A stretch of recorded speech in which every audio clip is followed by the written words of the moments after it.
Obrigado, meu Deus, por mais esse dia de vida. Obrigado por mais, meu Deus, uma oportunidade que nós temos de lembrarmos do seu sacrifício na cruz, lembrarmos da promessa de salvação e nessa manhã lembrarmos também que existe promessa, meu Deus, para cura. Nós vamos ser convidados a estimular a nossa fé sobre vários aspectos. Nós vamos ser convidados a aceitarmos a sua vontade na nossa vida e, acima disso, entender que esse relacionamento que o Senhor tem para nós está muito acima de qualquer movimento momentâneo que possa acontecer.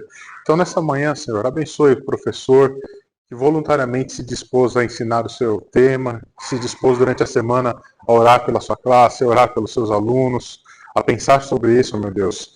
Que sacrificialmente acordou cedo nessa manhã e está a caminho da sua casa. E os alunos que virão logo mais, Senhor. Nos dê uma boa aula, seja o Senhor o docente superior, seja o Senhor o coordenador dessa escola nessa manhã e das próximas que nós teremos. É o que nós te pedimos e te agradecemos em nome de Jesus. Amém? Aula de número 6. Tema da aula, irmão Gilberto, me ajuda aí, por favor. A promessa de cura divina. Irmãos, na semana passada, nós começamos a falar que se nós pudéssemos resumir o trimestre em uma aula, seria a aula da semana passada, seria a temática da semana passada. E o que nós falamos na semana passada? Vou fazer um parênteses aqui para o professor. Professor, comece a sua aula sempre revisitando o tema passado. Por quê? Porque as nossas aulas elas são contínuas. Nós descobrimos que é tão simples que basta crermos. E fomos estimulados com a palavra fé na aula da semana passada sobre vários aspectos. Contudo, a partir do momento em que eu creio, eu tenho continuidade. Irmão, isso está escrito no decorrer da aula, mas isso é uma coisa bem importante. Por quê? Nós não podemos inverter protocolos, nós não podemos alternar importâncias. A aula de hoje fala de cura. Sim, é importante? Muito. E é muito fácil para mim falar que não é importante porque eu não estou no momento de necessidade. Algumas, né? Todos nós vamos ser desafiados a entender que todos nós temos necessidade de cura. Mas eu não estou em nenhum momento, irmão João, que você consegue olhar para mim e falar assim, fisicamente, você precisa de uma intervenção imediata. Então, falar que não é importante, para mim, é muito fácil. Mas, se você buscar na essência, a salvação, o tema da aula da semana passada, ele deve perdurar para todos. Por quê? Porque, na essência, é o tema mais importante.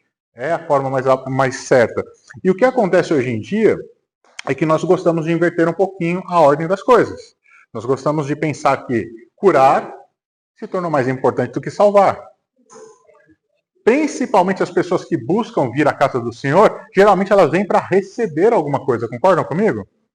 Geralmente, Daniel, mas é normal. Isso é normal. Sim. Para quem chega na casa, sim.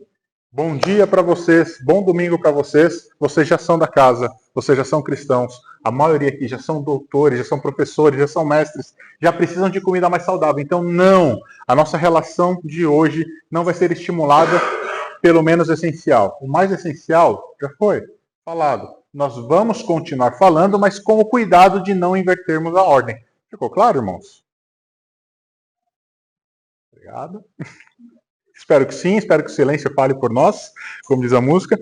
E o convite inicial dessa aula é uma passagem bíblica. E eu já gostaria de problematizar e não polemizar, são palavras distintas, problematizar essa temática. Nós vamos ser convidados a ler o texto de Isaías, né? O texto do servo sofredor. E aqui é uma sugestão, irmãos. Problematize. Problematize. Mas não complique. Não se alongue de formas sistemáticas onde não é. A aula de hoje não é um estudo sistemático de quem é o intento, de quem é a autoria, de para quem foi escrito. Não é desse... Devague por isso, fale sobre isso, mas não pare aqui. Porque senão nós vamos ficar num ponto, para vocês terem uma ideia, numa discussão entre judeu e cristão, esse texto é um texto problemático. Concordam comigo? Muitos acreditam que esse texto tem uma aplicação única e exclusiva ao povo de Deus. E nós cristãos, nós entendemos que isso tem uma aplicação messiânica. E dentro dessa briga, dentro desse contexto, quem tem razão? Então, para que nós falemos isso entre nós, e para que se isso for uma oportunidade na classe, eu cheguei numa conclusão que eu queria dividir com vocês.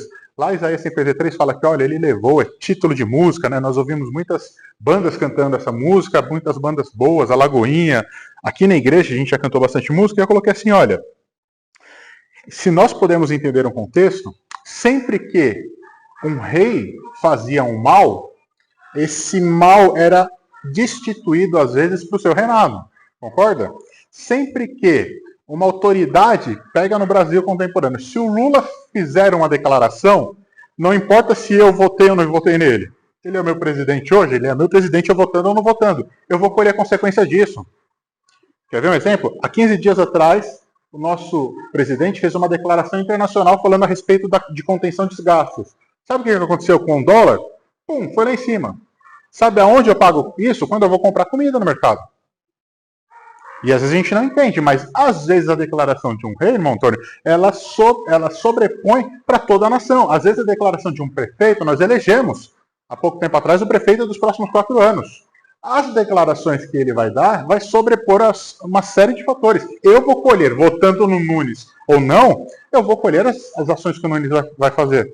Votando no Tarcísio ou não, eu estou falando nomes contemporâneos, independente de partido. Eu vou colher ações estaduais relacionadas ao Tarcísio. E tendo votado no Lula ou não, eu vou colher isso. E digo mais, tendo votado ou não no Trump, eu já estou colhendo, Brasil, quando eu digo eu, não é o Daniel, nós já estamos colhendo ações porque o Trump já está eleito para o ano que vem. Olha que interessante. Então, o que eu estou querendo trazer para os irmãos? Às vezes um rei, às vezes um dirigente, às vezes um líder mundial, às vezes um líder global, às vezes um líder aqui na igreja, ele traz consequências para todos os seus liderados. Tá? Essa, para mim, irmãos, é a aplicação mais certa desse texto. E aí eu finalizo essa parte problemática que a gente pode ter tido. Foi um texto que foi escrito, sim, quando ele fala que, olha, eu fiz, vocês não acreditaram, a gente fala de renovo, levou sobre si, um texto direcionado a um povo específico. E Cristo, como rei, representante maior desse povo, fala assim, eu posso usar desse texto para mim. Então nós podemos entender dessa forma. Essa é a sugestão, caso essa problemática aconteça. E eu parei nessa problemática de um texto escrito 722 anos antes da sua referência.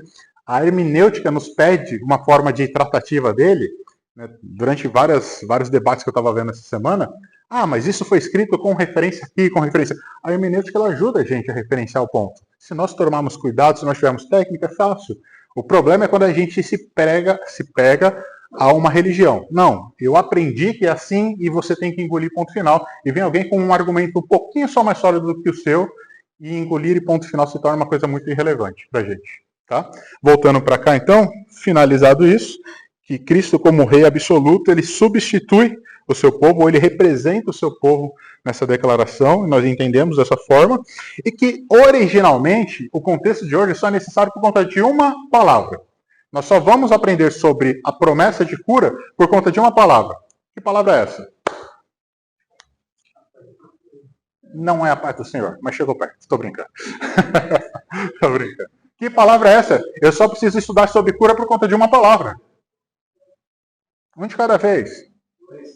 Doença? Quase. A doença é a consequência. Diga.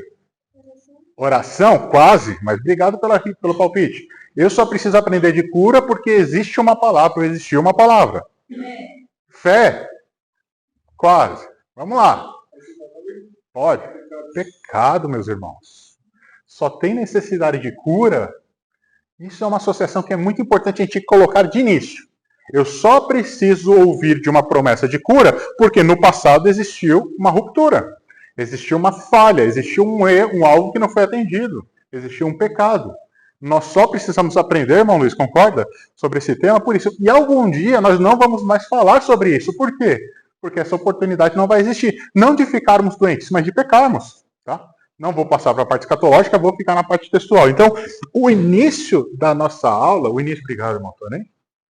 O início da aula de hoje é lembrarmos, irmãos, que a necessidade de nós ouvirmos que você tem uma promessa, que eu tenho uma promessa, que o povo tem uma promessa, que todos, e nós vamos trabalhar N situações no decorrer da aula de hoje, é porque inicialmente o pecado existiu, fez separação da criatura e do Criador, da imagem e semelhança de Deus, nós nos tornamos caídos e as oportunidades começaram a acontecer de nós errarmos constantemente. A árvore conhecedora do bem e do mal. Nunca pareceu tão trocadilho ter esse nome. com as consequências que nós tivemos. Nós morremos, irmãos, fisicamente. Olha, se você comer do fruto, certamente você morrerá. Deixa eu te contar um segredo. Morremos, estamos morrendo e morreremos por conta disso. Passado, presente e futuro. Tentei conjugar, se eu errei, vocês me perdoam. Mas o pecado e a queda do homem é a origem de uma necessidade de uma promessa. Já que você tem essa ruptura, haverão situações em que você pode contar com uma promessa a respeito disso. Né? Só uma curiosidade aqui, não vou fugir do assunto, mas colocar um adendo. A palavra enfermidade, na sua etimologia, lembra, tá? Não vou falar com exatidão, mas lembra a questão de falta de firmeza, ou ausência de firmeza. Tá? Se puder contribuir na aula, talvez uma palavra interessante. A palavra enfermidade, porque às vezes a gente só associa com questões de saúde, mas a palavra enfermidade ela está associada com falta de firmeza. Tá? E nós temos hoje um estudo sobre a promessa de cura.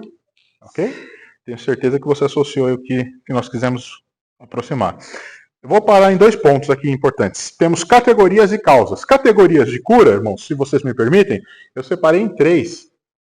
De novo, o conteúdo dessa manhã é um conteúdo diferente, não diferente de não ser igual, diferente de não ser repetido do que você já pesquisou, do que você já leu na sua revista.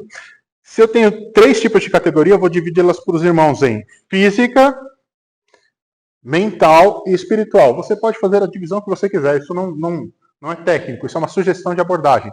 Eu tenho 3 tipos. Nós gostamos muito de, quando falamos de cura, de pensar exclusivamente do nosso corpo.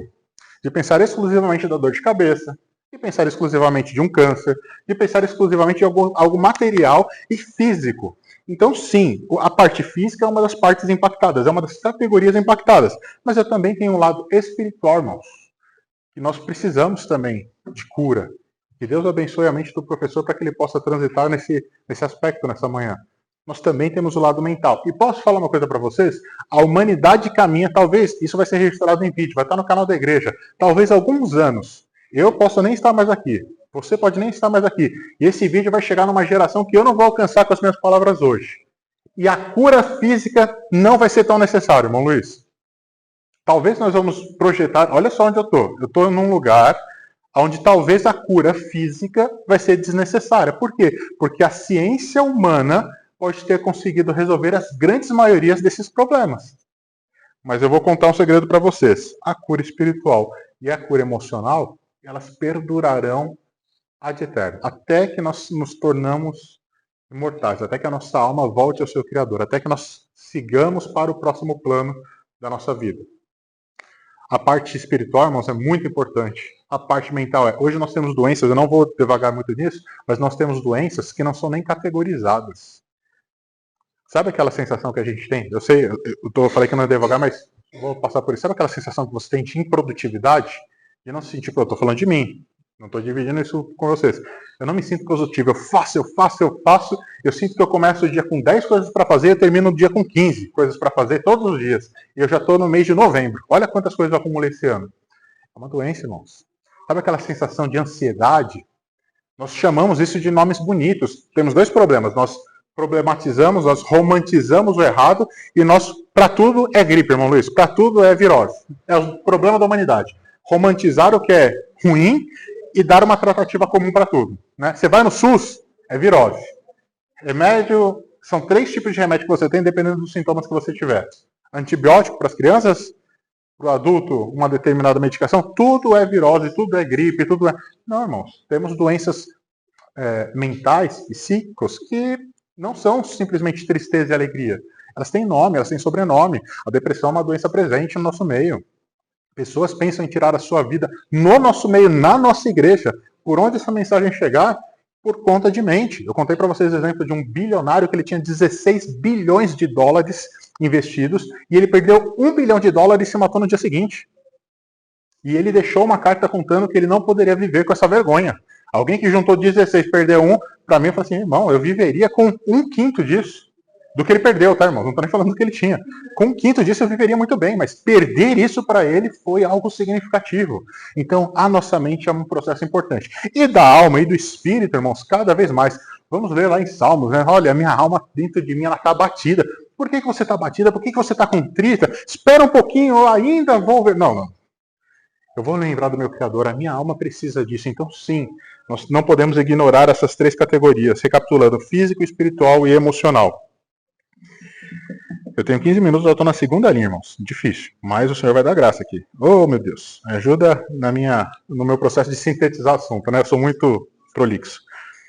Passamos, então, pelas causas de doenças, irmãos. Olha só, de repente você vê aqui nessa manhã pensando assim: eu vou lá para ouvir por que hoje em dia Deus não cura como antigamente. Talvez esse era o seu intuito nessa manhã. Talvez o seu aluno vai vir com esse intuito e nós vamos transitar por isso. Eu não me furto a falar coisas que a gente precisa ouvir.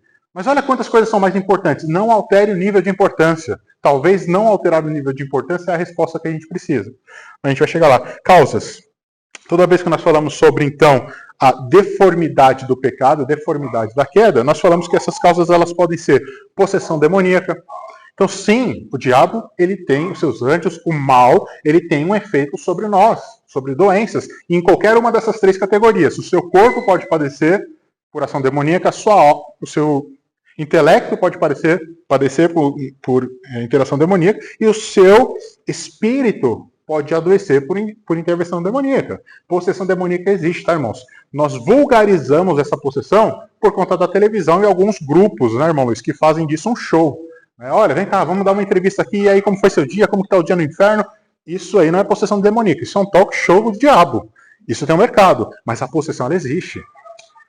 Expulsar demônios, irmãos, no nosso dia, ele ainda existe, tá? Então, sim, existem doenças que são por início de possessão. Nós temos também, eu estou falando sobre as categorias, perdão, as categorias já falei, estou falando sobre as causas. Possessão, segunda, naturais. Meus irmãos, tem uma série de doenças que nós temos naturalmente. E quando eu falo natural, pode ser o nosso estilo de vida. O camarada dorme 3 horas por noite, trabalha em 3 empregos, é estressado aqui no talo e está reclamando que não consegue ter uma noite de amor com a sua esposa. Tá achando que escola dominical é só para falar de santidade? Não. Não consegue, aí ele vai e toma um remédio, porque agora o remédio resolveu o meu problema. Camarada vai, passa o dia inteiro dormindo. Dorme 20 das 24 horas. E não consegue se sentir produtivo em casa. Olha e fala assim: poxa, tudo que eu faço, nós precisamos ter um equilíbrio. As formas naturais também geram doenças. E essas doenças também precisam ser curadas. Existe promessa delas de cura, mas são causas também. O natural, o estilo de vida, estresse, enfim. Outro ponto, o juízo divino. O juízo divino também pode ser uma causa de doenças. Eu vou usar o termo enfermidades para ser mais genérico. Crer indignamente. Eu coloquei juízo divino e crer não, seara, eu escrevi errado. Seara indignamente, não está escrito? Quem faz isso indignamente faz para o quê? O que está escrito na Bíblia que a gente faz a leitura todo primeiro domingo do mês aqui na igreja? Quem fizer isso indignamente faz para a sua própria condenação, não discernindo. E por conta disso tem muito entre vós que estão fracos, doentes, mortos. Então, não cear. Olha que interessante, irmãos. Eu não vou entrar no aspecto do que é cear indignamente, mas não cear dignamente também é um processo de enfermidade. Olha, que coisa interessante. Nós estamos sendo convidados a levar. Juízo divino também pode ser uma. Nós entendemos que o Senhor ele intervém ao longo do processo da humanidade. E para finalizar aqui, eu deixei uma que parece redundante, mas é a glória de Deus. Existem enfermidades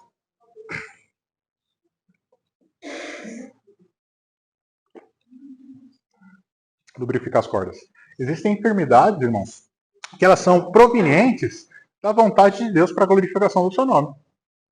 Por que ele está desse jeito? Vai me falhar a causa. Eu imagino que era um cego. Não lembro se era um cego, mas eu acho que sim. Me falhou de cabeça agora. Se os irmãos puderem, me lembrem. Por que ele está doente assim? Ele ficou doente assim porque o pai dele pecou, porque a mãe dele pecou, porque, sabe, ele foi por efeito demoníaco, é um estilo de vida natural dele, dos pais, é um juízo divino, ele seu indignamente. Por que ele está assim? Ele está assim simplesmente porque sobre... Oi? Vem mais para frente. Vem mais para frente, os irmãos. Vem mais para frente, quem quiser ouvir melhor. Vem mais para frente. Sim. Isso. Não, ele não está assim por pecado, ele não está assim por juízo, ele está assim para a minha glória, para a glória do meu Pai. Interessante isso?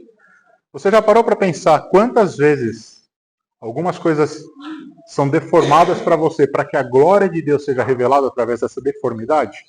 Já parou para pensar nisso? Você já parou que algumas das vezes as coisas elas não acontecem para o mal, mas porque Deus precisa ser glorificado? Daniel, mas eu tinha certeza que eu ia aprender uma regra de 5 passos de como eu me curar hoje. Eu vim nessa expectativa. Eu te dou 2. Ore e leia a Bíblia. Pronto. Orar e ler a Bíblia é o primeiro passo. Sabe por quê? Porque talvez você não vai ter a cura. Talvez você vai morrer com espinho na carne. Talvez você vai morrer com uma doença estomacal. Estou falando de alguns personagens, vocês estão associando com quem? Talvez você vai ser crucificado de cabeça para baixo, como diz a tradição, ou não. Talvez você vai simplesmente ser crucificado. Talvez você vai morrer. Mas não é os 5 passos de como ficar são, de como atingir a cura. Mas é os 5 passos de como você se relacionar melhor com o seu Deus.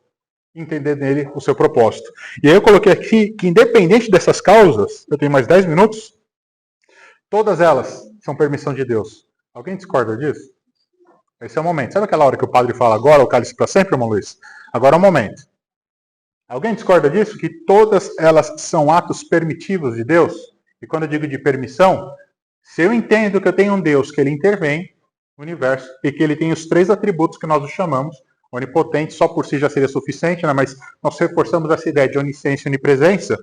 Se algo acontece ou porque Deus quis na sua vontade absoluta, ou porque ele permitiu, ou porque ele consentiu. De alguma forma, tudo o que acontece, acontece sobre a vontade de Deus. Só que nós criamos o processo através do ato de pecar. O pecado provocou isso. Tá?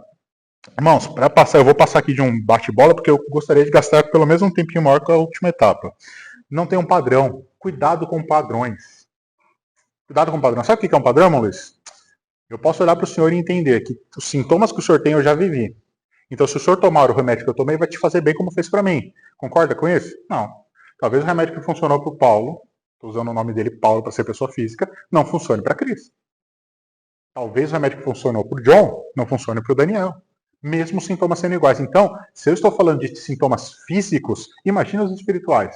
Aquilo que nós tomamos por verdade, não, mas comigo eu passei essa verdade aqui com Deus, foi um relacionamento seu com Deus, ele foi individual. Não padronize. A receita é simples, oração e leitura de... Isso é a única coisa que é comum. As outras tratativas são individuais. Sabe por quê, irmãos? Nós, como os crentes, nós gostamos de rotular situações. Sabe por que está assim, irmão João? Ou irmão Antônio? Está assim porque Deus está pesando a mão nele. Sério, doutor? O senhor tem a condição suficiente para distinguir o pesar da mão de Deus de uma causa natural, de uma possessão, de uma glorificação? Não tenho. Às vezes o senhor dá à liderança da igreja a condição de falar assim, olha, vem cá, isso está... Eu não desacredito. O que eu estou dizendo para vocês é que o padrão não existe. Eu não posso adotar todos os movimentos como padrão. Sabe uma regra legal que a gente pode se lembrar? Os amigos de Jó. Eu tive 3 diagnósticos. Não é isso? São 3? Já dei, só um minutinho. São 3 diagnósticos nos amigos de Jó? É isso? Eram 3 amigos? Tá todo mundo dormindo? É isso? 3, Jabinho? Me ajuda aí. Obrigado. Qual deles estavam certos? Legal? Cuidado, doutores da lei. Quando nós estamos falando sobre enfermidade e doença. Cuidado com os diagnósticos. Montano, eu já dou, senão eu vou me perder aqui só um minutinho. Cuidado com os médicos de plantão, os peritos de plantão. Se você quiser ser perito, seja perito da sua vida. Toma cuidado. Nossa vida tem série de oportunidades. Eu falei de 3 categorias e uma série de causas. Eu tenho certeza, doutor, que nesse caso a filantropia fica em segundo plano. Faça primeiro para si. Faça o diagnóstico da sua vida. E essa você tem condição de fazer, e eu tenho também.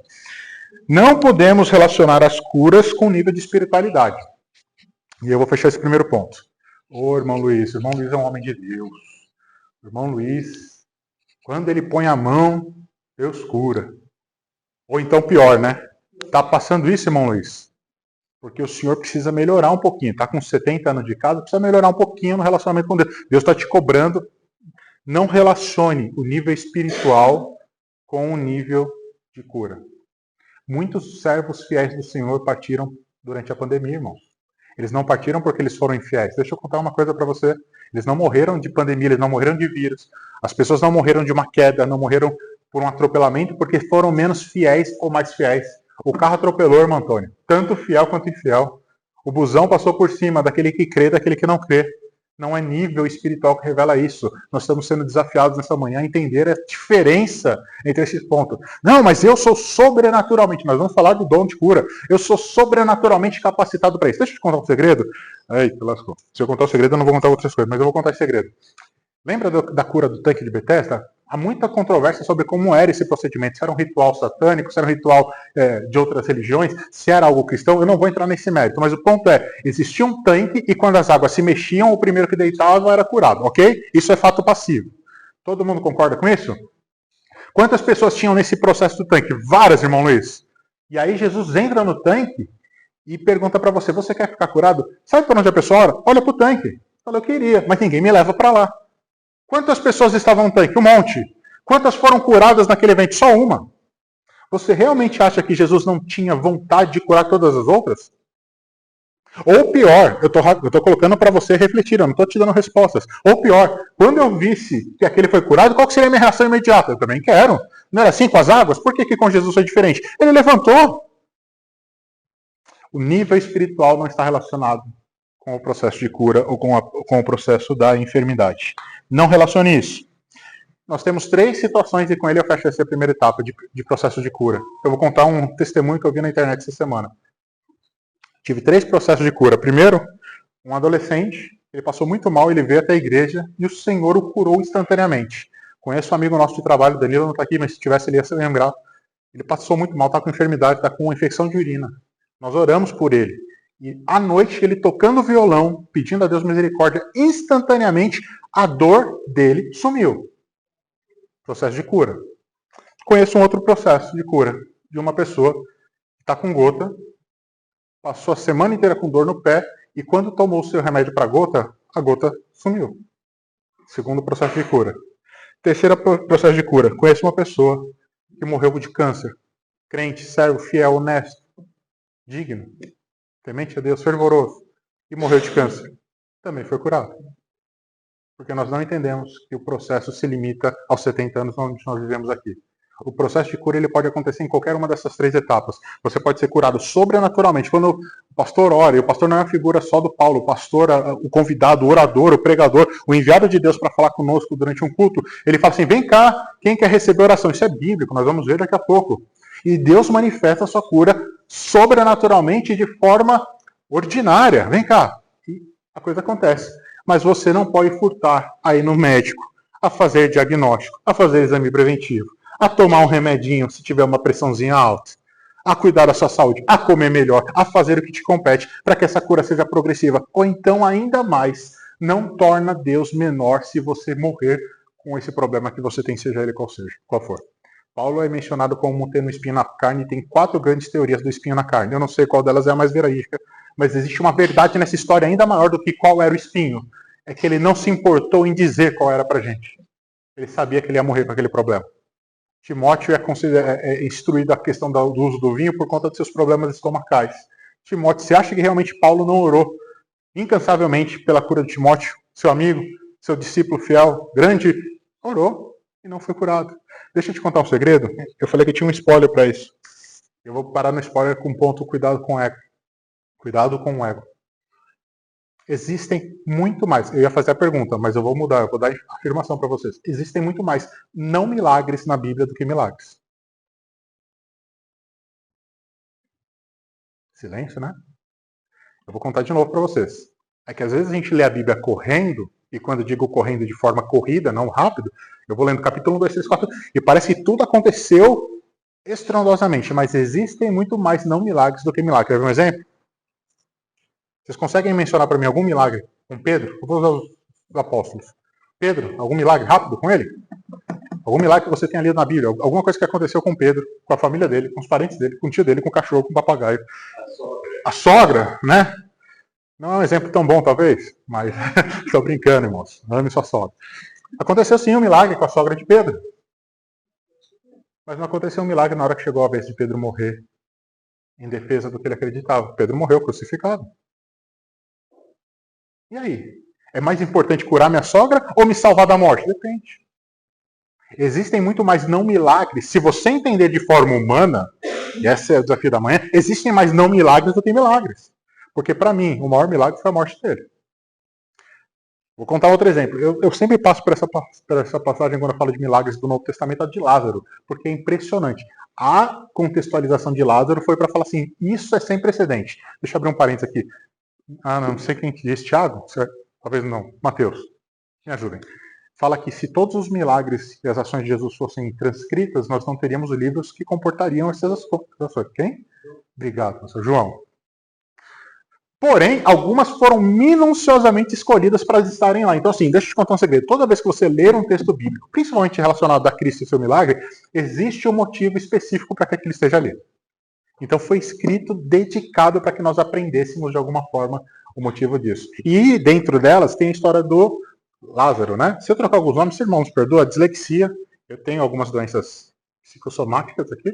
A dislexia me atrapalha. O TDA, como diz a Cintia, me atrapalha.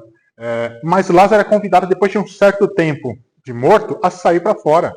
Eu até conversando com a amiga essa semana, eu falei assim, ainda bem que a figura de Jesus só chamou Lázaro. Falou assim, Lázaro, sai para fora. Porque ele falou assim, sai para fora, tinha saído todo mundo que estava ali, né? A ordem foi específica, Lázaro, vem e sai para fora. Esse milagre é muito específico, é um dos melhores, um dos mais lindos. É um dos que transcreviam Cristo como sendo o Cristo, o enviado, o Messias. Olha, ele rompeu a morte após tantos dias. Isso era impossível, né? O milagre foi colocado ali propositalmente por um motivo. Esse milagre, ele foi incompleto. Alguém está vendo Lázaro por aqui hoje? Posso chegar na segunda conclusão? Todo milagre, toda cura, todo processo, todo esse ato, ele é temporário. Por isso nós começamos a falar que ele é menos importante do que a aula da semana passada. O milagre falado na semana passada, a promessa transcrita na semana passada, ela é a de eterno. Agora, todos os outros, irmão Luiz, o senhor me corrija se eu estiver errado. Deus cura da dor de cabeça? Deus cura. Deus cura do câncer? Cura. Deus cura das doenças mentais? Cura. Todas essas curas, elas têm um prazo, até que não sejam mais necessárias pela ausência do pecado. E se isso ajuda a nós ficarmos mais em paz, de repente você vê essa mãe aqui, você ora constantemente por um processo de cura em uma determinada área da sua vida. Deixa eu te contar, mais importante do que receber a cura. Existe sim uma promessa, existem 3 esferas. Já falamos até agora, não vou ser repetido, mas mais importante é como você lida com isso. Como isso faz o seu relacionamento com Deus, que nós chamamos de oração, acontecer. Como você, quando está sozinho com Deus, como você fala disso para Ele. Isso é mais importante do que o fruto que Ele te dá a respeito disso. Posso finalizar com vocês falando sobre os métodos? Tem muita coisa aqui, irmãos, muita coisa. É uma aula muito importante. Deus vai dar condição para que o professor seja mais oportuno do que eu com o tempo. Eu não vou alongar mais. E aqui eu peguei alguns métodos. O óleo, a gente fala da questão do óleo. Irmãos, o óleo tem 7 propriedades. Depois, trabalho sem classe. O óleo era um hidratante natural, o óleo era um embelezador, o óleo era um combustível, o óleo era um incenso, o óleo era isso. E nós temos a prática da unção com óleo. Então, um dos métodos de cura estipulados na Bíblia, eu vou tentar fazer um bate-bola quais são, o uso do óleo, o uso de ungir. Nós orientamos que os presbíteros, os trabalhadores, os obreiros da igreja, Tiago 5,14, façam uso dessa ferramenta. Não vou entrar no mérito, irmãos, eu não tenho tempo, mas óleo não foi criado para você ungir seu carro, tá? Óleo não foi criado para você ungir sua moto. Óleo não foi criado para você ungir seu celular, para que ele não veja porcaria. Para o seu celular não ver essa porcaria, o seu dedo tem que ter consciência do seu coração, não o seu óleo que você vai passar nele. Para que a sua casa tenha proteção, você contrata um alarme. Você não passa óleo na casa. Não discorde de quem tem essa fé. Estou colocando para vocês a orientação que está sendo passada na palavra do Senhor. Você pode ler lá em Tiago 5,14. O óleo é para ser usado pelos presbíteros. A Bíblia fala assim, trazei e colocai a mão sobre ela. Faça um processo de unção. Aliás, muito cuidado. A imposição de mãos, essa é direcionada para todas. Marcos 16,18. Muito cuidado com isso, né, irmãos? É só uma brincadeira, mas... tá com dor aonde? Eu tenho que pôr a mão na enfermidade. Poxa, você pode ter um contágio. Dependendo da enfermidade, você pode ter um contágio. Dependendo do tipo de enfermidade, você pode ter um constrangimento. Tá lá a mulher, irmão Luiz, com câncer de seio. Deus mandou tocar no... Ô, irmão, misericórdia, né? Vigia, né? Não, vou... Diga, irmão Luiz.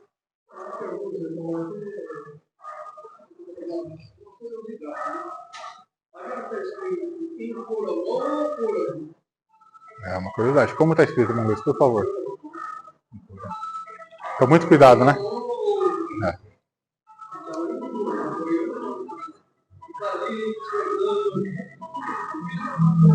O Luiz está falando isso. Muito cuidado, porque está escrito na Bíblia de pôr a mão ou impor as mãos. Porque dependendo do ato que você faz com a sua mão, você comete mais pecado do que assertividade. Né? Isso é interessante, irmãos. Então, falando dos métodos, imposição de mãos, Marcos 16, 18, unção pelos presbíteros, Tiago 5, 14, dons específicos. Eu sou uma pessoa e Deus me capacitou sobrenaturalmente para pregoar esse processo também. Já percebeu que não é assim? Então vem cá. Faz aqui um test drive. Qualquer um que fizer, a gente quer fazer o test drive, né? Vem cá. Não é assim. O próprio Cristo, quando ele falou assim, olha, eu não estou fazendo a minha vontade, eu estou fazendo a vontade do meu Pai. Responde o que nós falamos sobre o tanque de Betesda agora há pouco. Não tiramos a legitimidade da medicina. Irmãos, Lucas 5,31. Professor, se você precisar comprovar para o seu aluno na Bíblia, aonde o uso da medicina é bíblico, está aqui, Lucas 5,31, Mateus 9,12. Não tira a legitimidade. Se o senhor deixou os médicos, use. Não, eu não vou ouvir o médico não, porque ele não sabe de nada. Sabe sim, irmãos. São 9 anos de estudo. Os mais simples têm 6. Mas os mais dedicados aí em áreas específicas chegam a 9 anos de tudo. E por último, um método preventivo. Seja preventivo. Se nós estamos falando de algumas coisas naturais, use a forma preventiva. Se nós estamos falando de causas mentais, seja preventivo. Então, como método, falou-se muito sobre o óleo na revista, por isso eu não fui redundante. E eu falei que eu não ia me furtar as perguntas. Vocês me dão mais 5 minutos para eu fazer as perguntas ignorantes? Pode ser? Rápido? Você não sabe o que é pedir para ir rápido. Eu coloco um 2.0 aqui, ninguém entende nada. Perguntas difíceis, irmãos. Por que hoje nós não vemos perguntas difíceis? Não estou dizendo que a lógica está certa. Porque hoje nós não vemos a mesma quantidade de milagres que nós vimos no passado. E quando eu digo passado, é para Jesus. Talvez você esteja perguntado isso em classe. Talvez as pessoas falem assim, mas hoje em dia, por que justamente agora que tem celular aí, dá para a gente filmar tudo, não cresce um braço onde não tem? Você está achando que essa pergunta não acontece? Eu tive essa pergunta essa semana. E por alguém que era crente, tá? Eu acho que isso aí... Existe uma corrente cristã que fala que os dons, inclusive, são cessacionistas. Eles pararam, né? Os irmãos sabem disso. Que esse processo de manifestação sobrenatural, de profecia, tem data histórica para ter acontecido. Eu não vou questionar, não é o debate sobre isso, mas essa é uma pergunta difícil. Eu comecei a responder essa pergunta com outras, né? Típico do judeu. Mas será que realmente diminuíram? Quando você faz uma afirmação, você tem que dar referência, irmãos. Qual que é a conta da análise? Diminuiu? Quantas pessoas tinham? Quantas foram... Me dá qual que é a sua referência. Porque você leu 10, Jesus fez 35 situações de milagres de cura mencionadas no Novo Testamento. 35. Será que eu já não vivi mais do que 35 situações na minha vida? Então, qual que é a referência quando você fala que diminuiu? A primeira questão. Segunda, a população. A população na época de Jesus comparado com agora, os irmãos vão me perdoar, era ínfima. Era como se eu falasse do estado de São Paulo e comparando com o mundo. Tá? Então, é difícil você fazer me ajuda a correlacionar. O que é diminuir? Se eu tinha 10 e acontecia 10%, era em uma. Se eu tenho 100 e acontece 10%, irmãos, é em 10. O que é mais? O que é menos? É percentual? É quantidade? É muito difícil a gente entender isso. Falta de sensação com relação ao tempo. Né? Ou seja, a Bíblia a gente lê ela corrida, a gente acha que tudo ali na Bíblia aconteceu em 20 minutos da nossa leitura e não. Mudança de método. Prova, vídeo, registro, amplitude das necessidades. Poxa, hoje em dia, se antigamente eu tinha uma gama muito específica, só de doenças mentais eu já abri uma gama muito maior nessa manhã, concordam comigo? Então eu tenho muito mais oportunidades da aplicação desse processo do que eu tinha no passado. Isso tudo para questionar a primeira pergunta, tá? Por final, eu coloquei aqui que Deus ele é imutável. A palavra do Senhor fala que ele não muda, ok? Mas nós mudamos. Deus não evolui, mas nós evoluímos. Perdão, os tipos de doença que nós vivemos hoje, os tipos de enfermidade que nós vivemos hoje são enfermidades evoluídas. Existem enfermidades atuais que elas não existiam no passado, por uma série de fatores. Então, sim, existe uma evolução da quantidade muito grande. E, por final, eu coloquei 2 exemplos aqui, eu vou ter que parar com eles, porque eu falei que finaliza em 5 minutos. Tem uma passagem muito legal que é perguntado para Pedro, fala assim, olha, eu preciso de uma esmola. E Pedro fala assim, eu não tenho nem ouro, eu não tenho nem prata. Mas o que eu tenho, do que eu estou cheio, eu transbordo para você. Levanta e anda. Eu não lembro qual foi o milagre para ser exato, mas eu acredito que é levanta e anda. O problema é que nós começamos a inverter a ordem. No começo da aula nós somos estimulados a entender qual é a ordem das coisas. Ouro e prata não é mais importante do que o poder. E quando a igreja inverte um pouco esse fator, fica difícil. Nós vivemos num mundo onde ouro e prata têm se tornado mais importante do que levantar e andar. E aí a gente quer o mesmo efeito de levantar e andar. Esquece o saudosista. Os jovens da minha época. Na década de 90, década de 60, sabe, é recorrente que eu vou falar para vocês. Nos congressos de antigamente. Antigamente a mocidade orava. Antigamente as crianças falavam em língua. O Senhor faz hoje. Não é o Senhor que mudou, fomos nós que mudamos. Ah, mas antigamente, cadê então as crianças de antigamente, Abinha, que falavam em línguas? Está tudo aqui hoje, virou todo adulto. Cadê os jovens? Morreu, não deixou fruto. Se você quiser olhar o lado bom, eu posso te mostrar o lado ruim. Qual que é o problema, irmãos? Nós gostamos de ser saudosistas. Ah, porque na época de Jesus era muito mais. Acabei de mostrar alguns pontos para você. Será que era muito mais? Será que acontecia muito mais? Claro que existia uma necessidade, uma evidência e amplitude para provar que ele era o Messias. Mas na nossa atual situação, no nosso momento, a promessa de cura, ela é presente na nossa vida, sim, meus irmãos. E ela acontece de várias formas. Nós somos convidados nessa manhã a ressignificarmos. Várias oportunidades para falar, mas eu gostaria de finalizar falando sobre propósito e resultado. Para falar sobre cura, pense nessas duas palavras que nós não vamos ter tempo de abri-las aqui, mas o propósito e resultado. Se eu estiver falando de uma coisa muito específica, qual que é o propósito disso? E qual resultado isso vai trazer? Como eu vou reagir a respeito disso? Tem gente que pede ao Senhor, não, Deus, cura o meu cachorro, porque eu estou infeliz porque meu cachorro está doente. É uma declaração sincera, irmãos. Eu aprendi a respeitar declarações sinceras. Mas será que o propósito e o resultado disso tem efetividade? O cachorro que dura 11 anos, nós começamos a ver as situações de formas diferentes. Essa manhã você vai ser convidado a ressignificar como você vê um processo. Talvez a ressignificação disso seja mais proveitosa. Uma série de informações aqui a gente colocou, mas eu finalizo com vocês com uma citação. Pode ser usada em classe. Uma citação do Subirá, que eu vi essa semana, eu gravei no meu coração. E quando nós procuramos a Deus pelo que Ele faz, é uma música que a gente canta, por isso eu não vou mencionar ela, que é recorrente, nós acabamos não desfrutando dele por quem Ele é. E o processo de cura mencionado essa manhã é isso. Desfrute de um Deus tão completo que trouxe para você uma promessa sem precedente e sem delimitações. Mas comece em você esse processo de ressignificação. Amém? Vamos ficar de pé. Eu passei 9 minutos do horário. Imprudente como sempre. Peço perdão. Vou tentar melhorar. Garanto para os irmãos que tentei acelerar o máximo possível. Mas eu sei que existe nessa manhã um processo necessário na nossa vida. E o Senhor vai falar em cada classe a seu tempo. Você vai ouvir Deus falar com você essa manhã de um jeito que talvez só você entenda. Isso vai ser respeitado. O Senhor falará com você nessa manhã. O Senhor tem uma promessa para você, para relembrá-lo. Ele ainda continua o mesmo, que Ele ainda cura, que Ele ainda está presente, que Ele tem as suas formas de fazer. E entender essas formas talvez seja o grande segredo nessa manhã. Vamos orar. Senhor, muito obrigado, meu Deus, por mais uma manhã, por mais uma oportunidade de nós aprendermos da Sua palavra, meu Deus, e de nós sermos desafiados a sermos curados por Ti, por qualquer uma das causas, por qualquer um dos métodos, qualquer um dos efeitos, mas acima disso, desfrutarmos de um relacionamento com o Senhor, onde isso é secundário, onde o processo de salvação é mandatório. Obrigado, meu Deus, porque o maior milagre da Bíblia foi a sua morte na cruz. Obrigado porque isso sim foi a vitória, Senhor. Não foi as curas. Elas foram momentâneas, elas aconteceram e as pessoas morreram de novo. A fome foi sanada e voltou a ter fome. Obrigado por ter feito isso como um sinal, por ter mostrado que o Senhor estava entre nós, por se mostrar hoje nas nossas vidas pontualmente. Mas acima disso, meu Deus, obrigado por nos prover salvação. Obrigado por preparar um lugar para que nós estejamos juntos, sem a influência do pecado, sem termos como condição errar esse alvo. Abençoe essa manhã, aquele aluno ainda que não chegou. Traga-o em paz, meu Deus. Nos dê uma boa aula nesse domingo. É o que nós te pedimos e te agradecemos em nome do Senhor Jesus. Amém. O Senhor nos dê uma boa aula, irmãos.